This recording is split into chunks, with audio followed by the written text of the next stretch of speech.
Hi, and welcome to Wave Revision 1. Today we're going to be looking at stationary waves, because 1, you have to know stationary waves, and 2, they cover a huge amount of the things that we cover in the waves topic.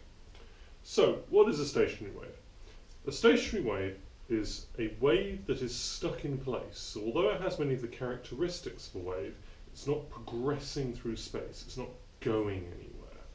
So, the most common example that we see in a physics lab anyway, is on a slinky. So this wave here, it's a real wave, we can see it's got all the things a wave does, frequency, amplitude, wavelength, but it's not moving, it's stuck on the string. We could even have a faster one, a different wave, but it's still not going anywhere. So even though the frequency is increased, the wave is stationary. So the question is, how are these formed? Well, if you imagine you've got a string like this, you start off by sending a wave down the string. So it's going to move along the string. So you put in some oscillation here, and it starts moving to the right. When it gets to the end of the string, it's then actually going to bounce off that and reflect backwards. But you're still putting in waves at this end. So now what we've actually got are two different waves travelling in opposite directions on the string. The initial wave, the wave that you put on, and the reflected wave, which is coming back from the other side. So now we've got two waves in the same place, and we should know that whenever we've got two similar waves in the same place, we get interference, specifically constructive and destructive interference. And what you'll end up with is just one wave not moving. This gives you a couple of neat things, because on the wave there'll be certain spaces which never move. So if I'm holding one of the slinky, that will never move. If there's a bit in the middle that never moves, and at the other end where the slinky is being held not moving, and we call these points nodes. So they're the bits that don't move are called nodes.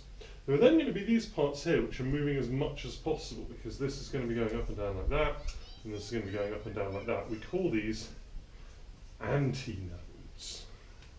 So this is your basic setup for a stationary wave. Putting energy in at one end, you're making waves go that way, reflected waves back, constructive and destructive interference in the middle, giving us nodes and antinodes. There are three different places you need to know that stationary waves are formed.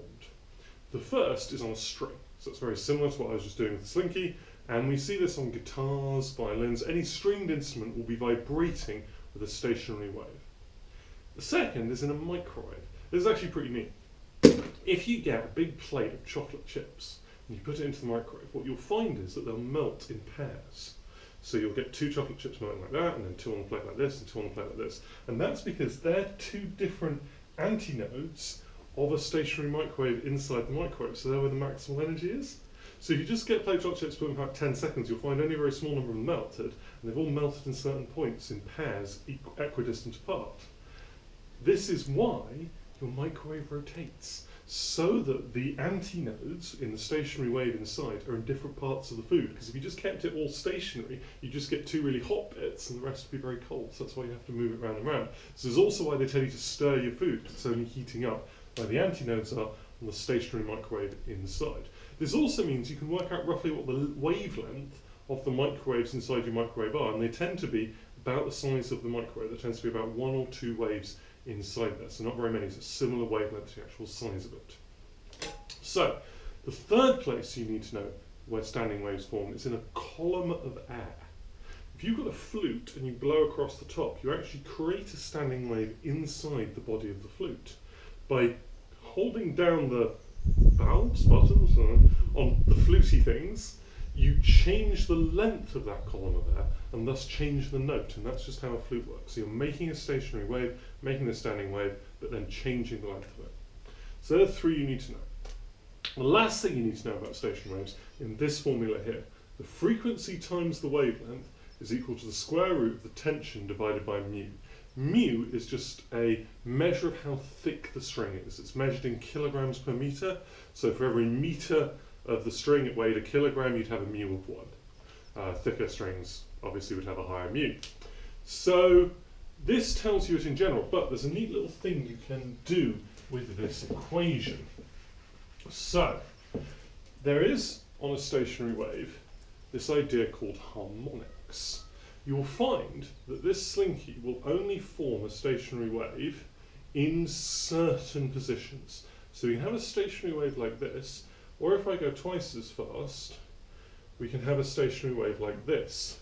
But crucially, the wave can only exist in one of these two places. It can be here, or it can be here, and we call these the harmonics. This harmonic here is called the first harmonic, and you'll note the entire slinky is only half a wavelength. We're only seeing half a wave here. If we double the speed, we're now seeing a full wave, seeing the, one peak, one trough, 3 nodes, the entire wave on the string. This is called the second harmonic. We go even faster. You can sometimes, yeah, there you go, you get the third harmonic like that.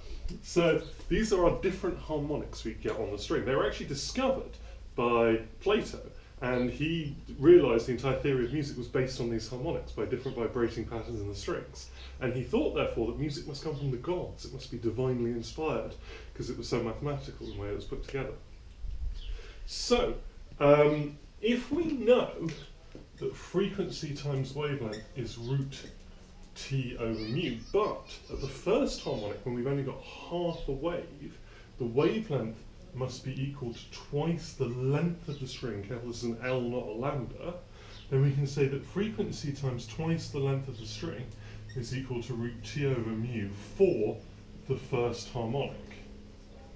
So all we've done is we've substituted in the lambda, and it's normally written annoyingly like this, with the 2L taken down. Don't worry about that too much. So this is our first harmonic. If we wanted to go up a harmonic, the second harmonic, well, now it's just going to be the length, isn't it? Because we've got a full one. And then if we've got 3 of them, it will be 3 over 2, and so on and so forth, each going up by half a lambda each time, half a length each time, not a lambda, a length each time. So there you go. That is stationary waves. Hope you enjoyed it, and I'll see you later in the week.